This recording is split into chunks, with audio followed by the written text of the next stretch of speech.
John Cowan joins us on the program. John, how would you describe yourself culturally? Culturally ignorant, um, in that I'm prepared to learn. I'm Okay. prepared to learn about things. And people will sometimes think if you sort of partnered with someone from, say, Russia or South America or Yeah. the Pacific, you could understand that bringing into your marriage two very distinct cultures, you'd need to be consciously aware of that and Yeah. make conscious efforts to separate it. But any couple forming up have cultures of origin. Okay. And when Naomi and I came into our relationship, we had distinct and different cultures. I mean, we're both from New Zealand. We're both very similar in our upbringing and both had lovely families of origin, but there were different things around standards of tidiness, how Yeah. you organize your fridge, Yeah. how you do your holidays, how you celebrate Christmas, the culture around how much money you spend on gifts for people. Hmm. Um, even, do you leave the dishes in the sink or do you do them straight away? There's Yeah. all these sorts of things. And some of you will be thinking, there's no argument about that. Of course you do this, and of course you do that. And it's not until you come into contact with someone who does something differently that you realize, They're there's not wrong. necessarily a best or a right way of doing these things. They're just different.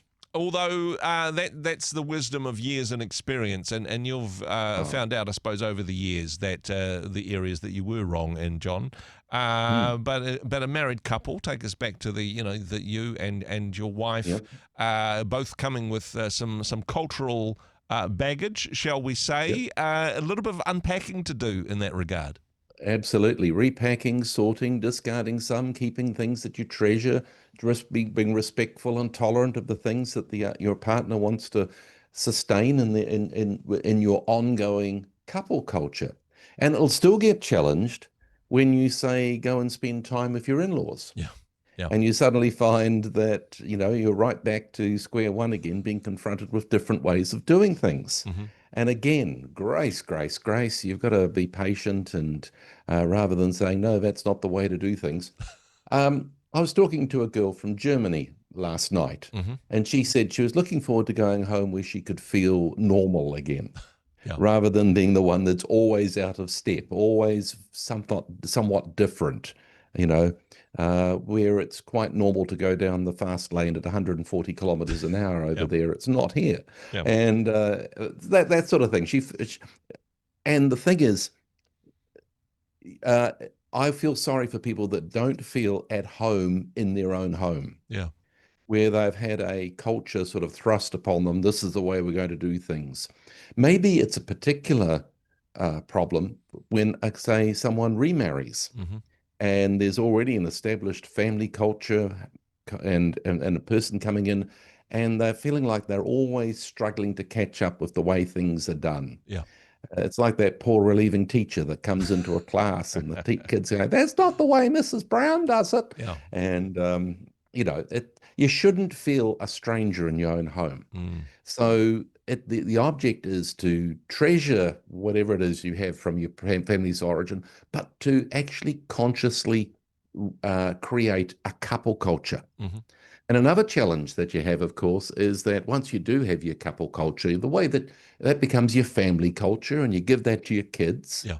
the way that you do breakfast together, the way that you greet each other, the manners that you have around the table, the standards of language or bad language Yeah. that you tolerate. And then all our kids are now partnered themselves, Hmm.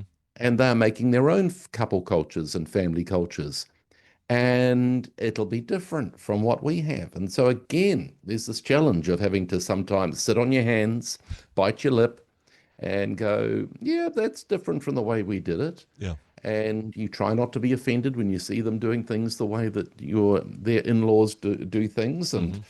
And but it's all about compromise and flexibility and grace and just being conscious of the fact that, oh, yeah, this is making me feel uncomfortable, but I can live with this. Yeah. This is okay. Yeah. This isn't the way to say that the way that I did things was wrong, that I've just chosen to do something differently. And always emphasize on what you do share.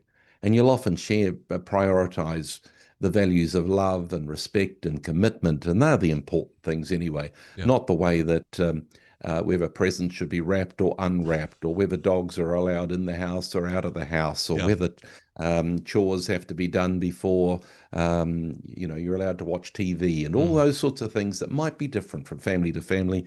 They're allowed to be different, and we just appreciate the diversity.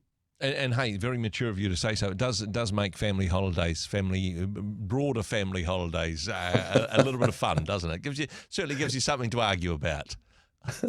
Fun and sometimes uncomfortable, but there you go. Exactly. Thank you, John, for sharing your wisdom and insight on developing a couple culture, but not holding that too closely, or certainly allowing some love and grace into that space. Thanks so much for joining us today. Cheers. Hey, thanks very much for joining us in the Rhema studio. Thanks very much for watching the interview.